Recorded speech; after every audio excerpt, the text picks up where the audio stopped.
제 아내가 국민은행에 다녀와서 저에게 한 말입니다. 국민은행에 가가지고 직원을 만났어요. 그래서 마이너스 좀 신용카드를 만들고 싶다고 얘기를 했더니 그 은행 직원이 은행과 거래하는 것을 묻기도 하고 또 수입이 얼마나 되냐고 묻더라는 거예요. 그래서 묻는 대로 성실하게 대답을 했다고 합니다.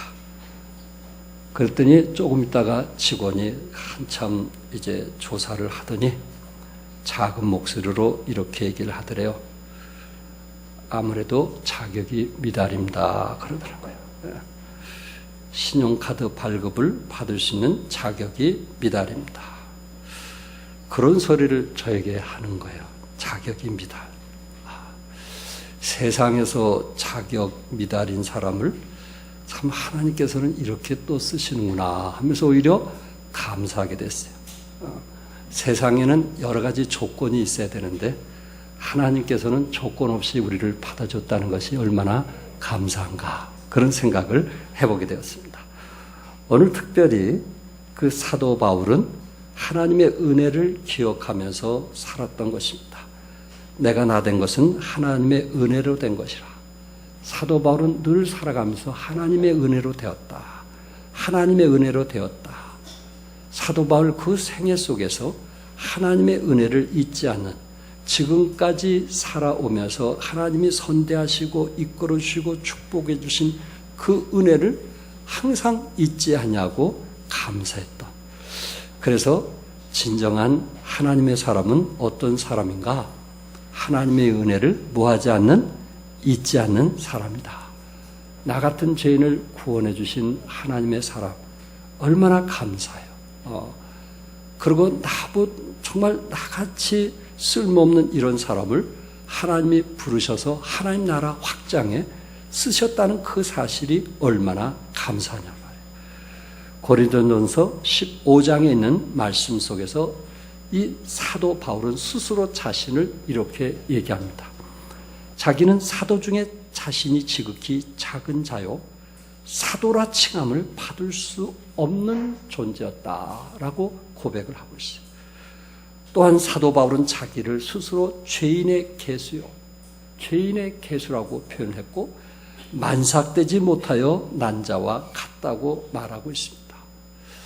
사도 바울은 저보다 많이 배운 것 같고 사도 바울은 저보다 도덕적으로 죄를 덜 진 것 같고 어릴 때부터 율법을 지켰던 사람이니까 나보다 덜 죄를 진 것 같고 그리고 나름대로 선행을 일하려고 평생 애썼던 그 바울이 예수 믿고 구원받은 후에 부활하신 예수님을 만난 후에 자기 자신을 고백하기를 죄인의 개수요 만삭되지 못하여 난 자와 같다고 말을 하고 있고 사도 중에 지극히 작은 자라고 말을 하면서 이런 사람, 이러한 연약한 자를 하나님께서 지금까지 부르시고 택하시고 쓰셨다는 것에 대해서 감사하는, 과거를 기억하면서 감사하는, 예수 믿는 자들을 핍박했고 예수 믿는 자를 감옥에 가뒀고 예수 믿는 자들이 돌에 맞아 죽는 그 모습, 스데반이 돌에 맞아 죽는 모습을 곁에서 보면서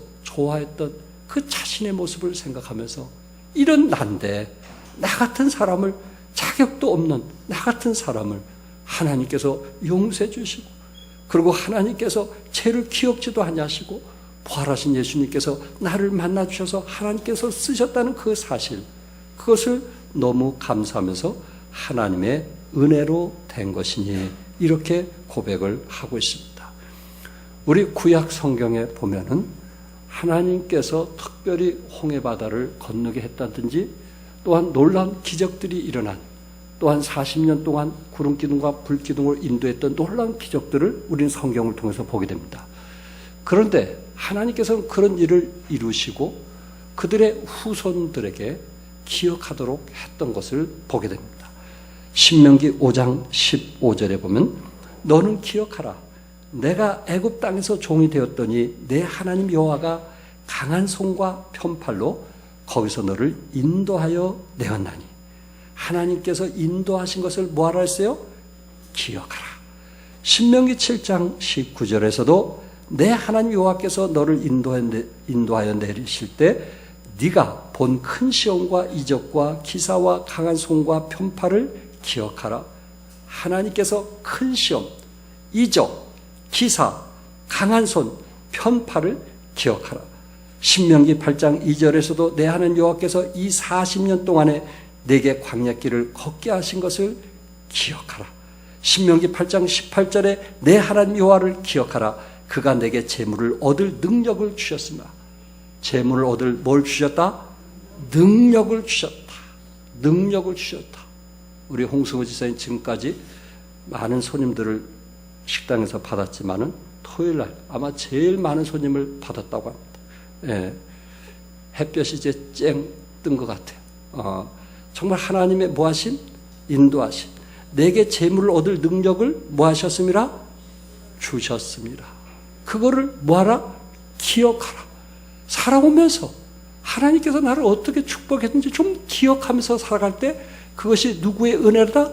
하나님의 은혜라고 고백할 수 있는. 그럴 때 우리 마음이 편하잖아요. 그럴 때 우리 마음에 감사가 있잖아요. 그럴 때 우리 마음에 기쁨이 있잖아요.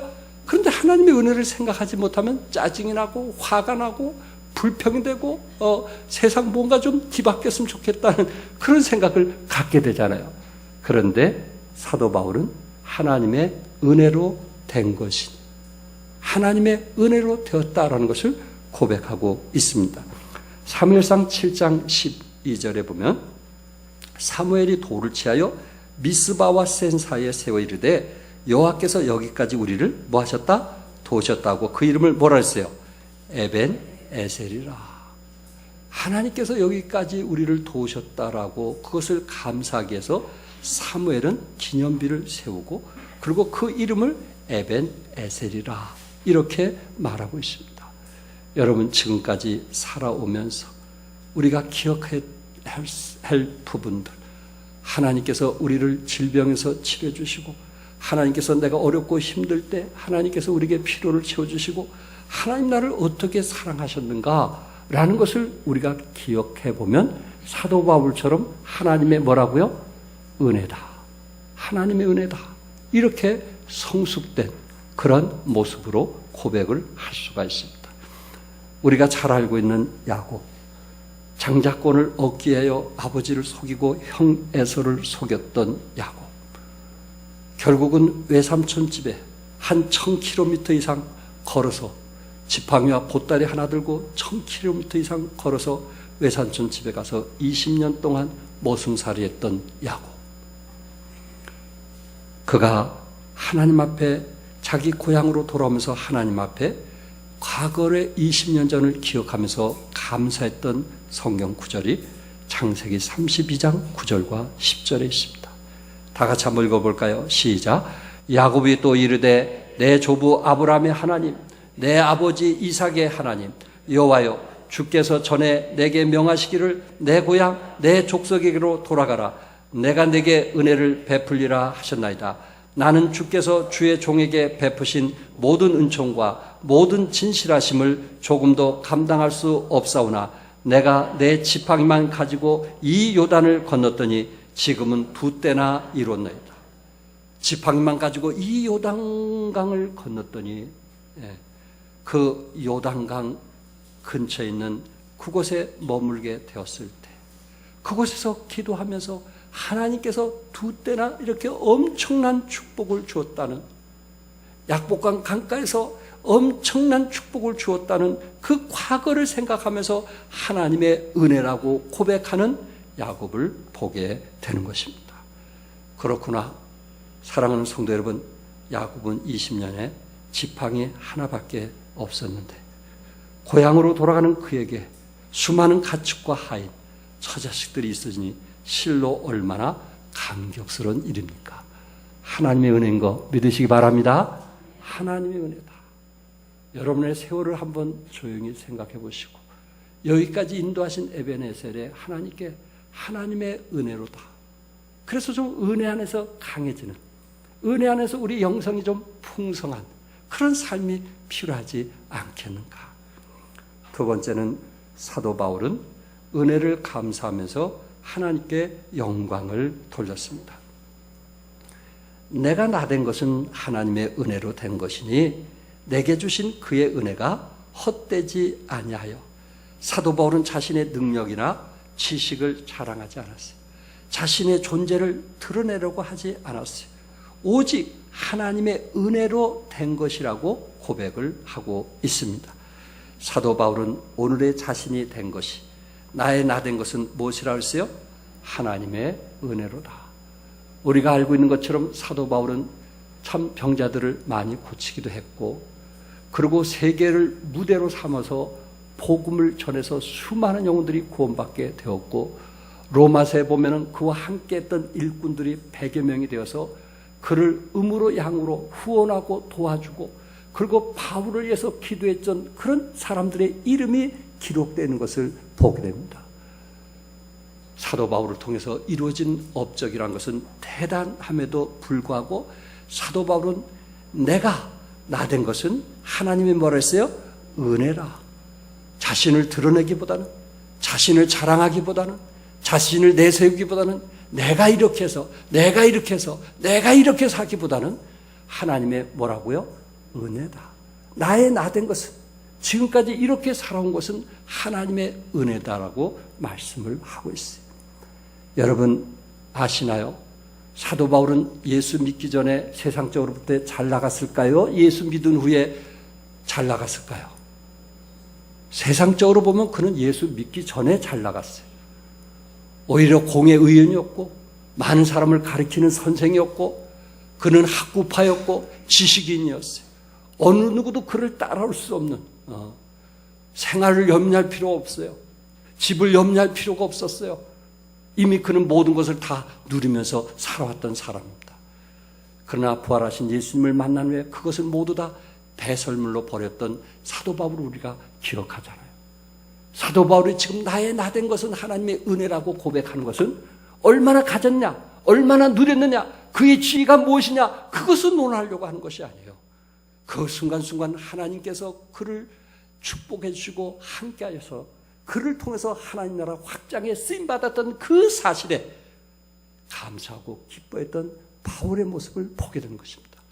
그것이 누구의 은혜였다? 하나님의 은혜였다.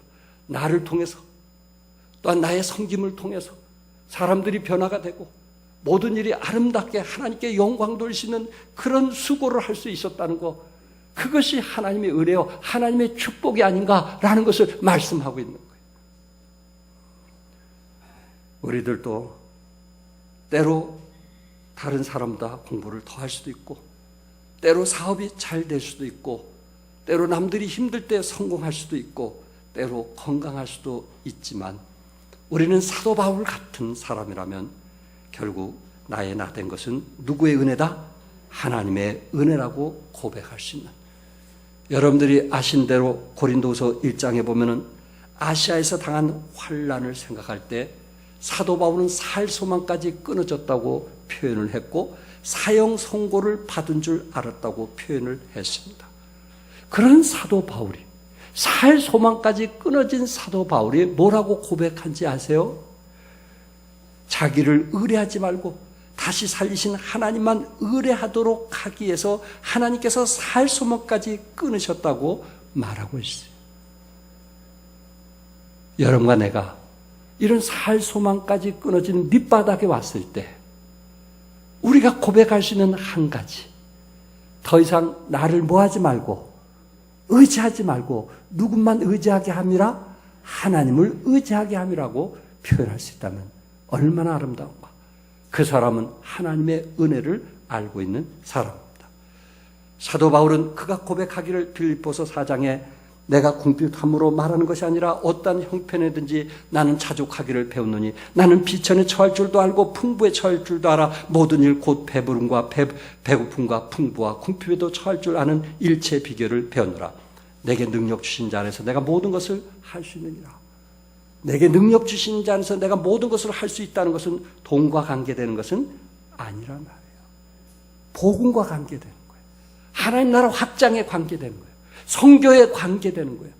때로 선교했다는 이유로, 복음을 전했다는 이유로 매를 맞기도 하고 배고픔을 당하기도 하고 때로 굶주리기도 하고 감옥에 갇히기도 했지만 그때마다 내게 능력 주시는 자 안에서 내가 모든 것을 할 수 있느니라 이렇게 고백하고 있는 것입니다. 하나님의 무한한 능력 안에서 여러분과 나도 모든 것을 할 수 있다고 고백할 수 있기를 바랍니다. 한 예를 들기 원합니다. MGH 병원 의사이자 하버드 의과대학의 교수입니다. 그분의 이름은 알멘드 니콜라이라고 하는 의사인데 이분이 조사한 결과 하버드 대학교에 들어온 학생들 가운데 중퇴한 학생들이 많다는 거예요. 하버드 대학 최고의 대학 아니겠어요? 물론 하버드와 몇 대학들이 최고의 대학으로 있지만 거기에서 중퇴한 학생들이 있더라는 거예요. 그 이유가 뭐냐 했더니 학생들이 우울증에 걸리더라는 거예요. 우울증. 지금 여러분들에게 말씀하는 거예요. 그럼 서울대에서도 우울증 걸린 사람이 있겠어요? 없겠어요? 고대에서도 있겠어요? 없겠어요? 하버드 대학에도 있는데 왜 그러냐? 세계에서 오는 최고의 우수한 머리들이 오는데 자부심을 가지고 오는데 역시 거기에서도 우열반이 있고 우열 학생들이 있더라고요. 그렇지 않겠어요? 세계에서 두뇌 좋은 사람만 100명 모은다 할지라도 거기서 잘하는 사람 있고 못하는 사람 있잖아요. 어차피. 그래서 내가 그래도 여기 오기 전까지 최고의 그냥 두뇌가 최고의 사람이라고 인정받았는데 여기에 보니까 뒤떨어지는 거예요. 안 되는 거예요. 그래서 고민하다가 우울증에 걸리는 거예요.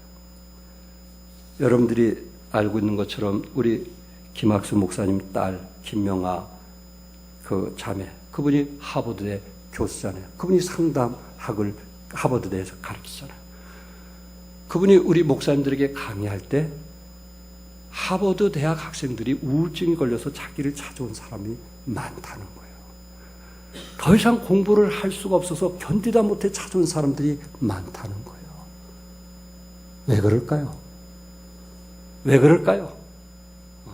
자기가 과거에 최고였는데 자기 두뇌가 최고였는데 여기 와보니까 또 서열이 있더라요.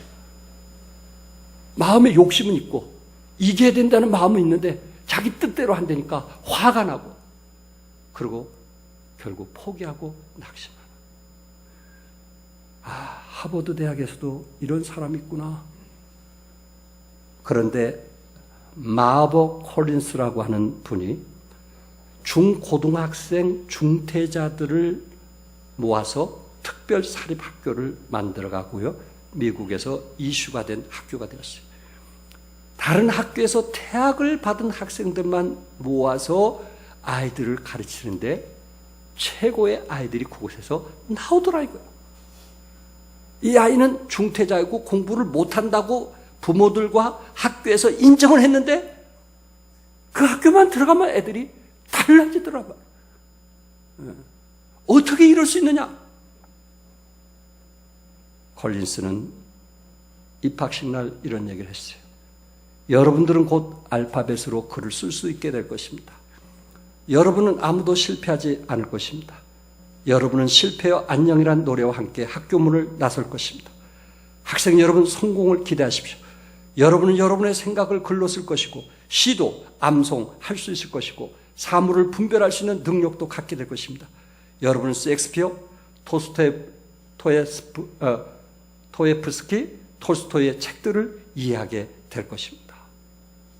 그래서 미국에서 알려진 거예요. 어떻게 그런 애들을 모아가지고 이렇게 인류대학 다니는 그 이상의 아이들을 만들 수 있고 그런 아이들이 나올 수 있느냐? 어떤 분이 그렇게 콜린스에게 묻게 되었을 때 이분은 이렇게 얘기했어요. 나는 아이들을 많이 사랑해주고 칭찬해줍니다. 아이들은 인정과 사랑을 받고 있다는 것을 아는 것이 중요합니다. 자신의 존재의 귀함을 느끼게 해줘야 합니다. 아이들이 신앙 안에서 소중한 사람이 되었다는 것을 알면 아이들은 달라집니다. 만일 한 학생이 문제를 일으키면 저는 가서 다음과 같이 말합니다. 우리 모두는 우리 안에 악한 사람, 착한 사람을 갖고 있다. 네 속에 착한 사람을 보여다오. 나는 너의 친구다. 언제나 너를 도와주고 사랑해주고 싶다. 네가 나를 사랑하지 않는다 해도 나는 계속 사랑할 것이다. 나는 네가 성공할 것을 믿는다. 나는 네가 실패할 것을 내버려두지 아니할 것이다. 왜 많은 대학에서는 우울증에 걸려서 중퇴하는 학생들이 속출하는데 마하바 콜린스의 사립학교에서는 중퇴자들이 도리어 훌륭한 학생들이 되어 졸업을 할까요? 그 이유가 무엇일까요? 우리에게는 두 가지 인생 학교가 있습니다. 한 인생 학교에서는 제 아무리 우수한 자들도 우울증에 걸려 자신의 능력을 상실케 된다는 것입니다. 또 다른 인생 학교에서는 세상에서 낙오되지만 새로운 자신을 발견하고 성공적인 인생을 살게 된다는 것입니다. 사도 바울은 나의 나된 것은 하나님의 은혜로 된 것이라고 고백했던 것처럼 하나님의 인생의 학교의 큰 특징이 무엇이냐? 그것은 내가 나되는 것, 내가 누구라는 것을 아는 것. 세상의 인생 학교는 내가 무엇을 하느냐, 내가 무엇을 갖고 있느냐, 이것이 중요한 거예요. 세상의 인생 학교에서 가르치는 가치관이요, 그 결과 많은 사람들이 우울증에 빠집니다. 어떤 사람이 우울증에 우리 주에 많이 빠질까요? 영화 배우들 아닐까요? 탤런트들 아닐까요? 인기를 끌었던 사람 아닐까요? 가수 아닐까요? 그런 사람들이 마약 중독자가 되지 않나요? 계속 인기를 끌지 못했을 때, 누군가 차고 올라오게 되었을 때 거기서 우울증이 걸리지 않나요? 그래서 자살하지 않나요? 자기가 뭐가 계속 돼야 되는데, 유지해야 되는데. 상한 감정에 치유란 책을 보면은 그 속에서 낮은 자존심에 대해서 말하고 있어요. 왜 사람들이 열등감을 갖게 되고 왜 우울증에 걸리게 되느냐?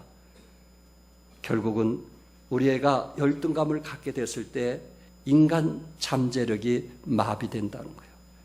낮은 자존심은 인간 잠재력을 마비시키고 있다는 것 스스로. 낮은 자존심은 꿈을 파괴시키고 있다는 거예요. 낮은 자존심은 대인관계가 힘들어진다는 거예요. 낮은 자존심은 부정적인 태도를 취하게 된다는 거예요. 그러나 칭찬과 격려 속에서 자란 아이들은 자존심이 높기 때문에 누구와도 대인관계가 원만하고 꿈을 갖게 되고, 그리고 잠재력을 이제 키우게 된다는 것입니다. 하버드 의대 니콜라이 교수에 의하면 오늘날 미국에 1100만 명의 우울증 환자가 있다고 합니다. 많은 우울증 환자가 있는 이유가 뭐냐? 그분이 한 얘기를 그대로 인용한다면 내가 진정한 나가 되는 것보다 내가 무엇을 하고 있고 내가 무엇을 갖고 있는지에 더 관심을 두고 살기 때문이다. 남에게 이기는데, 좋은 것을 소유하는데 더 애를 쓰기 때문에 그것을 고생하다 얻지 못하면 우울증에 걸린다고 표현을 했습니다. 언젠가 말씀드린 대로 우리는 우월감이라는 것을 가질 수도 있고 열등감을 가질 수가 있습니다. 그러나 시기에 취해 우월감과 열등감, 저에게도 열등감이 있어요. 그러나 이것이 다들 조금씩은 갖고 있어요.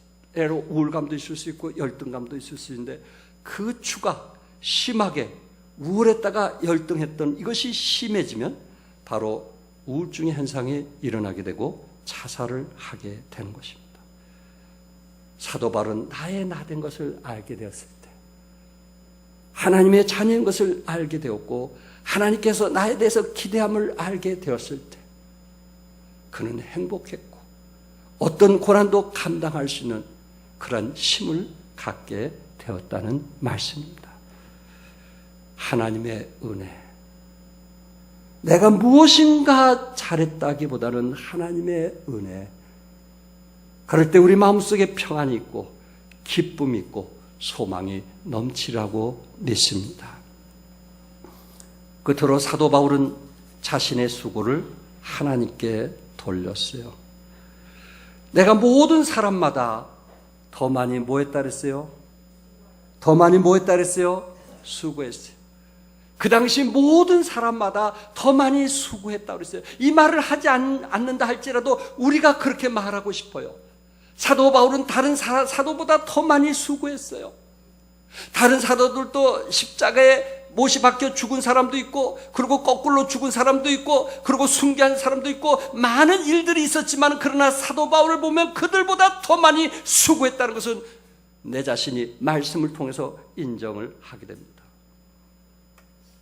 그러나 사도 바울이 더 많이 수고할 수 있었던 것도 하나님의 은혜였다. 내가 다른 사람보다 더 희생하고 섬기면서 그것을 기쁨으로 할 수 있었던 것도 하나님의 은혜였다. 어떤 사람은 자기가 할 것만 딱 계산하고 거기까지만이에요. 절대 그 이상을 안 가요. 하나님의 은혜를 모르니까. 그런데 하나님의 은혜를 아는 사람은 그 일을 할 수 있도록 하나님이 힘을 주시는 거예요. 감당할 수 있도록 힘을 주시는 거예요. 그 안에 기쁨 있고 찬양 있고 감사가 넘치는 거예요. 그래서 감당하는 거예요. 그 힘을 주신 하나님이 얼마나 감사해요. 언젠가 우리가 하고 싶어도 하지 못할 나이가 있어요. 하고 싶어도 하지 못할 나이가 있어요. 그런데 사도 바울은 다른 사람보다 더 많이 수고할 수 있었던 것은 하나님의 뭐였어요? 은혜였다. 아멘. 여러분과 내가 지금까지 함께 할 수 있었던 것도 하나님의 뭐였다? 은혜였다. 사도 바울은 그것이 하나님의 은혜였다. 중간중간 포기하고 싶고 내려놓고 싶고 격결로 가고 싶은 그런 유혹들이 우리 주위에 얼마나 많아요. 그래도 한 길을 같이 오고 복음을 위해서 살 수 있었던 것은 전적인 하나님의 은혜였다. 우리들도 함께 수고하면서 사도 바울은 내가 한 것이 아니요, 사도들보다 더 많이 수고했지만 그것은 내가 한 것이 아니요, 오직 누가? 나와 함께 하신 하나님의 은혜로다. 하나님이 나와 함께 하시기 때문에 그 일을 감당할 수 있었다고 말하고 있어요. 하나님이 나와 함께 하셨기 때문에 그 일을 감당할 수 있었다고 말씀하고 있어요. 오래된 얘기지만 언젠가 얘기도 했지만 제가 군생활에서 보름도에 있을 때, 그 기지에 있을 때 거기서 교회까지 심리 4km, 그 새벽에 그 심리를 걸어서 교회를 갔던 기억이 나요.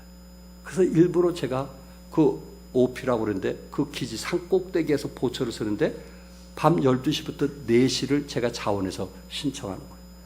그럼 밤 12시부터 4시 보초 쓰고 그 다음에 밑에 나와서 이제 옷을 갈아입고 간단하게 식사를 하고 그 다음에 내려가는 거예요.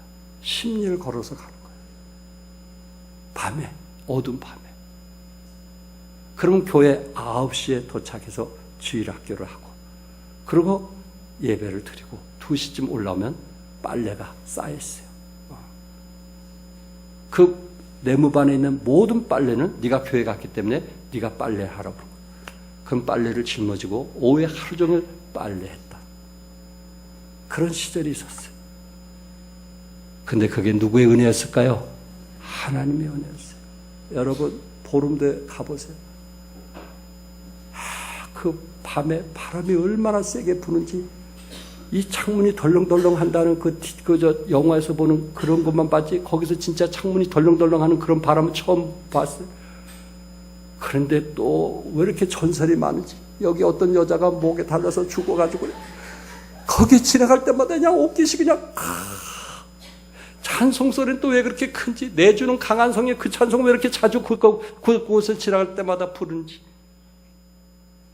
그러면서 이게 전적인 누구의 은혜였을까요? 하나님의 은혜였어요. 밤이 되면 교회 갔다고 또 빠따 맞고, 너 때문에 기강에 사라진다. 그런 생활을 1년 동안 보름도에서 했어요. 사랑하는 성도 여러분, 결국 그것도 나와 함께 하신 하나님의 은혜라고 믿습니다. 나와 함께 하신 하나님의 은혜. 하나님께서 아브라함의 믿음을 시험하시려고 독자 이삭을 번제물로 바치라고 했다는 거 기억하시죠? 정말 아브라함이 100세 얻은 아들을 바친다는 게 참 쉬운 일은 아니잖아요. 그런데 제가 그냥 유추해 보는 거예요. 그냥 말씀을 묵상하다가 처음으로 또 이런 생각을 가져본 거예요. 아브라함은 이랬을 것 같아요. 이삭이 한 20살이 넘을 정도였으니까 하나님 20년 동안 그 백세 얻은 자식 살게 해주셔서 고맙습니다. 그 아이 때문에 행복했습니다. 그 아이 때문에 기뻤습니다. 그 아이 때문에 일을 하다가도 아이 생각이 나서 집에 일찍 돌아왔습니다.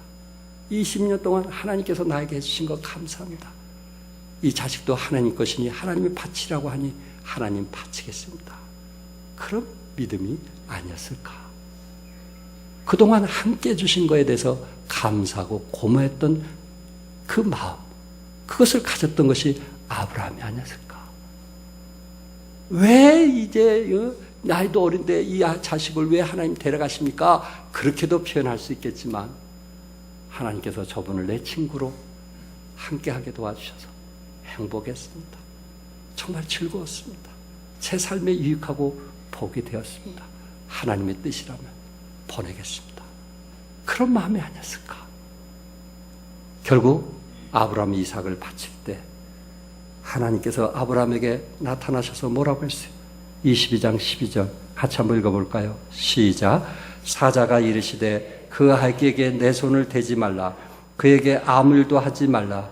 네가 네 아들 내 독자까지도 내게 아끼지 아니했으니 내가 이제야 내게 하나님을 경외한 줄을 아노라. 야, 내가 이제야 네가 하나님을 뭐한 줄 아노라? 경외하는 줄을 아노라. 결국은 그 이삭은 누구를 표징하는 거였어요? 이삭은 누구를 표징하는 거였어요? 이삭은 누구를 표징한 거였어요?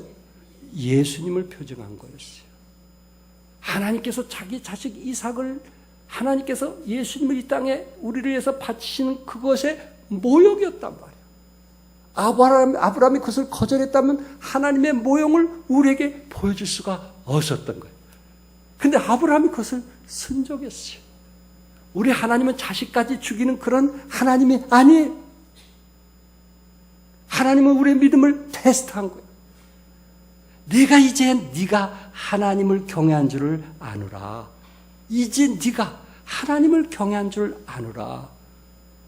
그 마음을 하셨던 거예요. 여러분과 나도 내가 이제야 네가 하나님을 경외한 줄 아노라. 이런 복된 소식을 들을 수 있기를 바랍니다. 아브라함은 더 많이 수고했어요.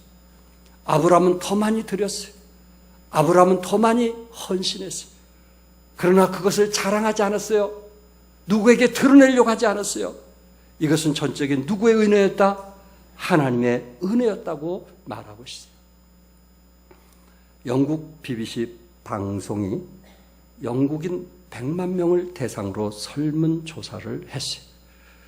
그 설문조사에서 우리나라도 대통령, 어떤 대통령에 대한 대통령과 설문조사 신문에 나온 것도 있지만 이 나라도 마찬가지. 그래서 100만 명 대상으로 설문조사를 했는데 역사상 가장 위대한 지도자가 누구냐? 그 조사에서 1위를 차지한 사람이 누구냐면 윈스턴 처칠이었어요. 윈스턴 처칠.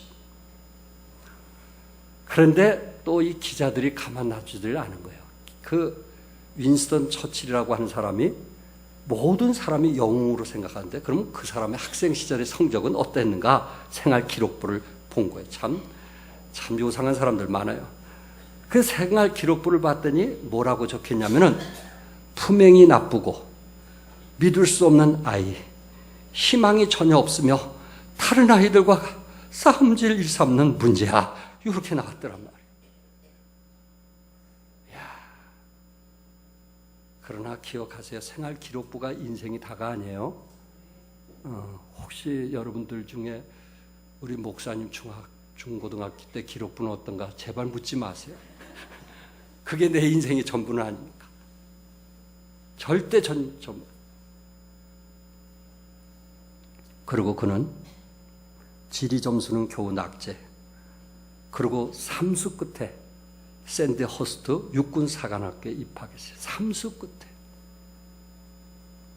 근데 이분이 영국인들에게 가장 존경받는 인물이었단 말이에요. 존경받는 인물이었단 말이에요. 어떻게 그럴 수 있을까? 그는 기도의 사람이었다는 거예요. 힘들고 어릴 때마다 누구에게 기도했을까요? 하나님께 기도했어요. 뭐 다 그런 건 아니지만은 아마 그가 똑똑했다면 자기 지식을 의지하는 쪽으로 했을 거예요. 컴퓨터로 잘한다면 그쪽으로 의지했을 거예요. 사업을 잘하는 사람은 그런 쪽으로 수단을 부렸을 거예요. 그러나 이 사람은 워낙 학생 시절 때 모든 것이 제로였기 때문에 전적인 하나님만 의지하고 하나님이 원하는 대로 그 일을 감당했다는 거예요. 희망이 없던 소년, 그가 오히려 국민에게 희망을 주는 리더자가 되었던 거예요. 하나님께 기도하고 하나님의 은혜를 감사하게 되었을 때 그는 다른 사람보다 더 많이 수고했지만 겸손했고, 그는 다른 사람들에게 그 지금까지 많은 사람들 중에 제일 많이 배신을 당했다고 말하고 있는데 제일 많이 배신을 당했으면서도 그의 마음은 온유했단 말이에요. 어떤 일서로도 갑질하지 않았던 이유가 무엇일까요? 하나님의 은혜를 알았기 때문에 그렇습니다. 오래된 저의 친구요 형님이지만 이 찬송을 참 좋아했어요. 하나님의 은혜로. 우리 장학근 지사님이 참 좋아하셨는데 21세 은행원으로 일하다가 남북 전쟁의 창가에 한쪽 팔을 잃은 그 아픔과 상처를 받았던 사람인데 그가 하나님의 은혜를 생각하면서 이 가사를 지었던 것입니다. 첫음 쳐주시고 계속 반주하세요. 다 같이 불러서 다시 시작. 은혜로 있을 데 없는 점 왜 구속하여 주는지 난 알 수 없도다. 내가 믿고 또지 않 내가 믿고 또 의지하무 내 모든 형편자라는 주님 늘 돌보아 주실 것을 나는 확실히 아네. 우리 자매들만 왜 내게 구셈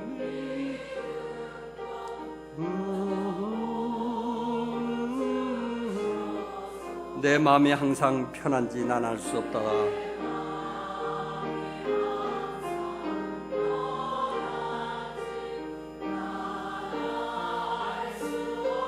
아멘. 다 같이 부르겠어요. 내가 믿고 또 의지하무 내 모든 형편자라는 주님 늘 돌보아 주실 것을 나는 확실히 아네. 우리 3절 형제들만 왜 내게서 내 마음을 감동해 주 예수 믿게 하는지 난 알 수 없도다.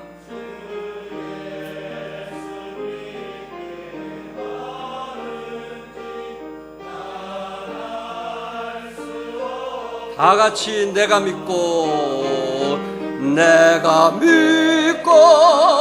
또 의지하무 내 모든 형편자라는 주님 늘 돌보아 주실 것을 나는 확실히 아네. 하나님이 도와줄 것 믿으시면 아멘 하세요. 하나님의 은혜라 말이에요. 하나님의 은혜라 말이에요. 하나님이 도와줄 걸 믿으면 우리는 아멘. 중학교, 고등학교 그 생활 기록부 보고 우리 인생 평가하지 마세요. 나의 나됨을 알면 하나님께서 우리를 어떻게 들어쓰실지 아무도 알 수 없어요. 부모들이 상상조차 할 수 없는 그런 큰일들이 우리에게 이루어지라고 믿습니다. 하나님 은혜, 하나님의 은혜 속에서 하나님의 축복이 충만하시길 주님의 이름으로 축복합니다. 기도하겠습니다.